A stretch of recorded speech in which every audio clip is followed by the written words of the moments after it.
हमारे बिहार की राजधानी पटना में एक बच्ची के साथ गलत होता है और उसे इस तरह उलझा दिया जाता है, इस तरह राज बना दिया जाता है कि उस पे लोग डायरेक्ट कुछ बोल ही नहीं सकते, डायरेक्ट सवाल कुछ उठा ही नहीं सकते हैं। तो वो बच्ची जहानाबाद की थी और वो जहानाबाद से अपना एक सपना लेकर के, डॉक्टर बनने का सपना लेकर के वो एक छोटे से शहर से बड़े शहर में आई थी। बस वो बच्ची का इतना सा गलती था। और वो एक पटना के कंकड़बाग के मोहल्ले के एक एरिया में गर्ल्स हॉस्टल में रहती है और उसके साथ वहाँ क्या होता है ये तो अभी तक कोई पता नहीं चला है। लेकिन पुलिस के हिसाब से वहाँ पे बताया जा रहा है कि वो नींद की गोलियाँ यूज़ करती थी, जिससे कि उसकी मौत हो गई। और ये लड़की 5 तारीख को घर से आती है, 5 जनवरी 2026 को। और 6 तारीख को शाम में उसका घर कॉल जाता है कि आपकी बेटी बेहोश पड़ी मिली रूम में हॉस्टल की। तब हॉस्टल वाले तब तक उसे हॉस्पिटल ले जाते हैं। हॉस्पिटल में जाने के बाद पता चलता है, उसका यूरिन टेस्ट होता है तो वहाँ पता चलता है कि वो नींद की गोलियाँ यूज़ करती थी। पर उनके पेरेंट्स का कहना है कि उनके पेरेंट्स इस बात को मानने से एकदम बिल्कुल इनकार कर रहे हैं। वो उनका कहना है कि नहीं, उसके साथ कुछ दुष्कर्म हुआ है। क्योंकि वो प्रूफ भी दे रहे हैं, क्योंकि बोल रहे हैं कि वो बच्ची मेरा 5 तारीख को सही आई थी, उस कोई चोट कोई खरोच नहीं था। और उसके मामा जी जो थे वो बता रहे थे कि उसका हाथ पे यहाँ पे नाखून का दाग था, यहाँ पे चेस्ट पे उसका था दाग, और ब्रेन में पीछे ब्लीडिंग हो रहा था, जहाँ पे दाग था चोट लगा हुआ। तो इससे उन लोग को शक हो रहा है कि उसके साथ कुछ गलत हुआ है। और ऐसा हम नहीं कर रहे हैं। और देखिए उनकी माता कैसे रो रही है, और वो बोल रही है कि जब वो हॉस्पिटल में मिलने गई थी, बच्ची को होश आया था, तो वो बच्ची से जब अपनी बेटी से पूछी कि क्या बेटा तुम्हारे साथ गलत हुआ, तो वो बच्ची रो करके बोली हाँ, मेरे साथ कुछ गलत हुआ है। 1 मिनट आपको सुनाते हैं।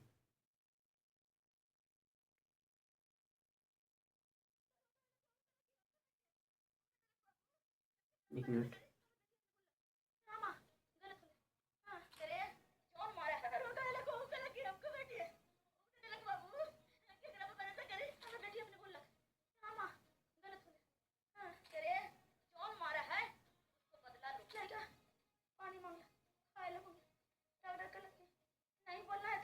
आमतौर पर गांवों में लोग अपनी बेटियों को डॉक्टर बनाने का सपना नहीं देखते। 18-20 साल में बेटियां ब्याह दी जाती है। पर जहानाबाद के इस परिवार ने अपनी बेटी को डॉक्टर बनाने का सपना देखा। पिता आधा आधा पेट खाते रहे। माँ के चेहरे पर मुस्कान थी कि बेटी डॉक्टर बनेगी। इसे पता नहीं था कि जिस बेटी ने देश के सबसे कठिन परीक्षा में बढ़िया रैंक लाया है, उसकी लाश एक दिन गाँव में आएगी। माँ पीछे है, पिता है, मामला मीडिया में छाया हुआ है, आंखों में सबके आंसू हैं। पहुंच गए हैं हम जहानाबाद के उस गांव में, यह जानने के नहीं। देखिए, गायत्री आपकी बेटी नहीं, पूरे बिहार की बेटी है, और गायत्री की लड़ाई पूरा समाज और पूरा प्रदेश लड़ रहा है।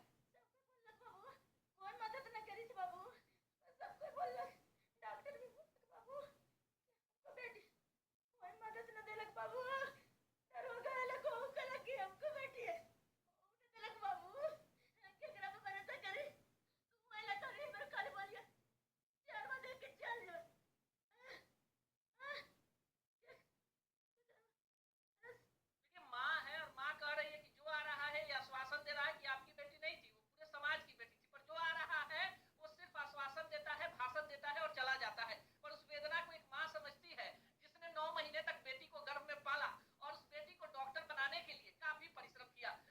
देखिए, जो बेला है, जिस समय हम आपके पास बैठे हुए हैं बातचीत करने में, हमारी भी आंखें भरी हुई है। आपको लगता है कि आपकी बेटी के साथ अन्याय हुआ है?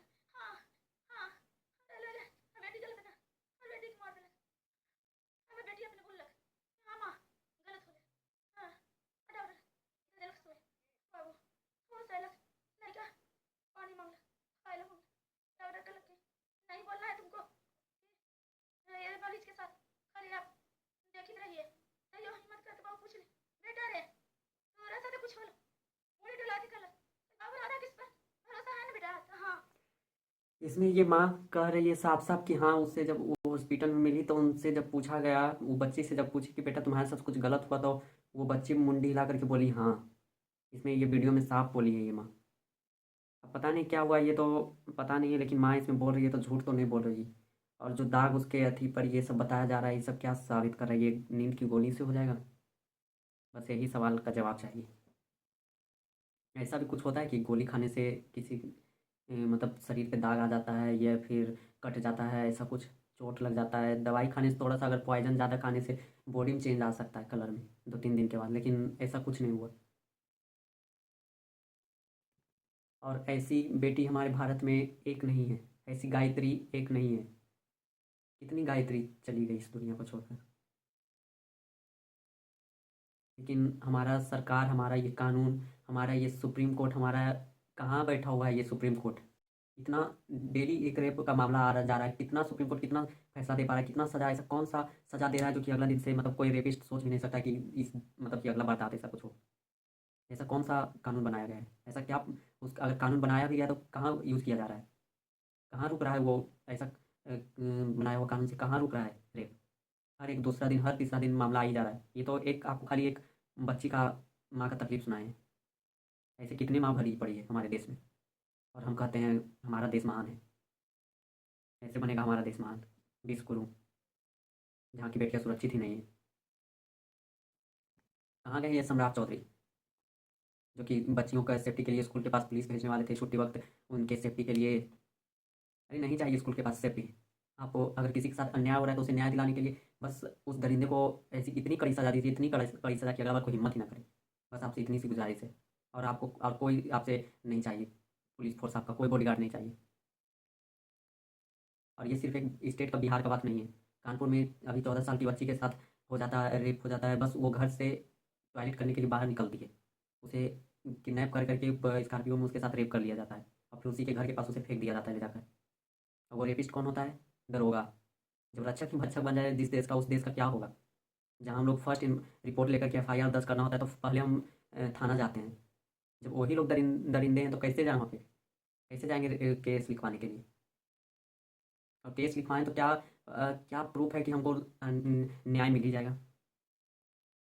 कैमरा पे तो इतने लोग बोल रहे हैं, बहुत आएंगे अभी, बहुत बोलेंगे। हमको पता है मेरे बोलने से भी कुछ नहीं होने वाला, आई नो। बस मुझे लगा कि बोलना चाहिए तो बस चुप रहना भी ये गुनाह है, तो बस मैं बोलने आया हूँ। और ये कैंडल मार्च ये सब मत किया करो, बस इसमें कैंडल की बर्बादी है, पैसों की बर्बादी। अगर कैंडल मार्च से इतना होता सही तो इतना कैंडल निकले हैं देश में। डेली कैंडल मार्च निकल रहे हैं, क्या हुआ? बस कैंडल बर्बादी हुआ और कुछ नहीं। उसके अलावा क्या चेंज आया, पूछना चाहते हैं? कैंडल निकालने से क्या चेंज आया? कुछ चेंज आया? कुछ नहीं आया। क्या न्याय न्याय मिला? नहीं मिला। सीधा सा बात है। बस ज़्यादा से ज़्यादा अगर फोर्स, अगर पूरा प्रदर्शन हो रहा है, जब पुलिस पे जोर ज़बरदस्ती होता है तो वो ज़्यादा से ज़्यादा सज़ा सुनाते हैं। उसके बाद अगर आप इतने बढ़िया सज़ा सुना रहे हैं, आप इतने बढ़िया रेपिस्ट को आपके हिसाब से अगर सज़ा आप दे रहे हैं तो फिर क्यों नहीं रुक रहा है रेप? इसका जवाब कौन देगा? फिर क्यों नहीं रुक रहा है? और ये सिर्फ मेरे देश में क्यों होता है? दुबई में क्यों नहीं हो रहा है? चाइना जैसे देश में डिक्टेटरशिप जहाँ, वहाँ क्यों नहीं रेप होता है? वहाँ तो आज तक रेप का केस नहीं आया है। दुबई में तो लड़की फ्री होकर के घूमती है क्योंकि वहाँ का कानून मजबूत है। वहाँ के कानून बनाने वाले बढ़िया बैठे हुए हैं। जिस देश के एक राज्य के संसद में जहाँ बोल दिया जाता है कि अगर आपके साथ कोई रेप करता है तो आप उसका हम इंजॉय कीजिए उसको, उस देश का क्या हो सकता है? और ऐसा ये हम नहीं, एक देश के संसद में बोला जाता है। देखिए। शर्मनाक ये कि इस बयान पर स्पीकर की हंसी। सवाल उठता है कि क्या ये सदन है या संवेदनहीनता का मंच है। अगर यही बात किसी बीजेपी नेता ने कही होती तो क्या कांग्रेस सड़कों पर नहीं उतरती? राहुल गांधी, प्रियंका गांधी सब खामोश क्यों है? ये चुप्पी सिर्फ मौन नहीं, नैतिकता की हार है। और आपको वही दिखा भी रहे तस्वीरें विधानसभा की, किस तरीके से महिलाओं का अपमान यहाँ पर हुआ। और सबसे बड़ी बात किस पर हंसी भी आ रही है सभी को। जो स्पीकर है वो हंसते हुए, उनके चेहरे की मुस्कान बता रही है कि उनको कोई फर्क नहीं पड़ता है कि महिलाओं का अपमान यहाँ पर हो रहा है। महिलाओं को लेकर इस तरीके के शब्दों का इस्तेमाल। जब ये एक संसद के द्वारा बोला गया तो वहाँ का स्पीकर इस पे हंसने लगे, वहाँ के लोग। और संसद में बैठे हुए इसे मतलब मजाक के तरीके, एक जोक के तरीके से लेकर के हंसने लगे। इतनी मतलब शर्म की बात है। ये है हमारा देश, फिर तो कहेंगे कि हमारा देश महान है। कहाँ गए वो योगी सरकार जो बुलडोजर एक्शन में हम एक्शन तुरंत लेने वाले थे? कहाँ गए अभी तक? क्यों नहीं एक्शन कुछ हुआ उस बच्ची के साथ? और ऐसा तो हम आपको एक दो केस बता रहे हैं। पूर्णिया में हुआ एक महिला के साथ जो कि 6 लोग बिहार में हुआ। फिर बहुत अंकिता भंडारी, क्या किसके बारे में बोले? एक दो रहे तब ना, कितना बोले? फिर भी हमारा कुछ नहीं हो रहा, अभी भी इतना होने के बाद भी कुछ नहीं हो रहा। बस हम लोग, अगर हम लोग को लड़ना हुआ तो कास्ट सीजन पे लड़ेंगे हम, ये तो हम वो रिलीजन पे लड़ेंगे, बस ये सब में हम भटके रह जाएंगे। इतने हमारा काम है। बस इन्हें टैक्स बढ़ाना है और कुछ नहीं। ये इसीलिए बैठे हुए हैं। बस मैं उन बच्चियों की, उन बेटियों की, उन बहनों की आवाज़ बनकर मैं आपसे पूछ रहा हूँ, बस तब तक एक सीमा बता दो कि इतना तक बस, उसके बाद ऐसा कभी नहीं होगा। तब वो लड़की फ्री महसूस करेगी, तब से तो वो बाहर निकलना रात को ही शुरू करेगी। तब वो लड़की, अब क्या मतलब उस लड़की के साथ ऐसा हुआ कि जहानाबाद की बेटी के साथ, अब क्या उनके घर के आसपास के जो भी बेटी है, क्या उनकी माँ उन्हें भेजने का कभी भी कोशिश करेंगे? कभी नहीं। उनके लिए वो दरवाज़ा बंद हो गया। वो बाहर आकर के पढ़ सकती थी, जा कर के पढ़ सकती थी, वो अब नहीं जाएगी उन्हें, क्योंकि डर, वो इसमें उनके पेरेंट्स की कोई गलती नहीं, क्योंकि वो डर रहे हैं भेजने से। कौन भेजना चाहेगा? कोई नहीं भेजना चाहेगा। पहले तो चलो, अगर लड़की लोग रूम लेकर के बाहर में रहती तो नहीं, सेफ़ नहीं है तो हॉस्टल, जब हॉस्टल में सेफ़ नहीं है तो वो कहाँ रहेगी? इवन वो अपना घर से थोड़ा सा दूर बाहर निकलती है तो वो सुरक्षित नहीं है। कहाँ लड़की सुरक्षित है? जिस देश में 8 महीने के बच्चे के साथ रेप कर दिया जाता, अब उससे क्या उम्मीद रख सकते हैं? फिर भी कोई ऐसा स्टेप नहीं लिया जाता जिससे कि ये रुके। फिर भी बस अगर थोड़ा सा होता है तो कानून बन जाता है, बस लिखी हुई हो जाती है कागज़ में, लेकिन उसका कोई एक्शन नहीं होता। अगर एक्शन होता तो ऐसा होता ही नहीं कि अगला 1-2 दिन पर ऐसा होते रहेगा। और ये तो हमारे देश का ये दिखाते हैं कि सबसे 10 करप्ट में पहला जो डिपार्टमेंट है वो पुलिस डिपार्टमेंट है। दिखा, देखिए, ये इंडिया टीवी का अथी है, चैनल। देखिए यहाँ पे लिखा हुआ है, और देखिए इसमें लिखा है भारत के जो 10 सबसे भ्रष्ट विभाग, उनमें से पहला नंबर पुलिस विभाग का है। पुलिस विभाग पर रिश्वत, फर्जी केस, एफआईआर दर्ज ना करना, सड़क पर चेकिंग, लगातार अवैध वसूली, पीड़ित से न्याय के बदले दाम, जमीन विवाद में पक्षपात जैसे गंभीर आरोप। मतलब जितना भी एलिगेशन इधर लगाया जाता है वो इसमें प्रूफ हो रहा है सही में। और देखिए हमारा हेल्थ सिस्टम 7वें नंबर पे है। 7वें नंबर पे हमारा हेल्थ सिस्टम है। एजुकेशन सिस्टम 8वें नंबर पे। जिस देश का पुलिस डिपार्टमेंट, जिस एजुकेशन सिस्टम, हेल्थ केयर खराब हो, उस देश का क्या हो सकता है? बस गवर्नमेंट को टैक्स पे मतलब है, टैक्स से मतलब है। बस अब मैं यही एक ही बात कहना चाहता हूँ सभी बहन से कि अब तुम्हारा सेफ्टी का ध्यान ये सरकार के हाथ में संभव नहीं है। तुम अपना सेफ्टी अपना खुद देखो। तुम अपना सेफ्टी कैसे कर सकती हो, जो उपाय तुमसे बन सके वो तुम अपना प्रयास करो, लेकिन अपना सेफ्टी खुद अपना सिक्योर करो, क्योंकि ये सरकार से नहीं होने वाली। अगर होती तो इतना सारा रेप हो रहा है आज से नहीं, इतना साल से क्यों नहीं रुक रहा है? अगर रोकना ही होता था। अगर ज़्यादा से ज़्यादा होगा फिर कानून बन जाएगा, लेकिन कानून का उपयोग ही नहीं होगा तो फिर क्या फ़ायदा है?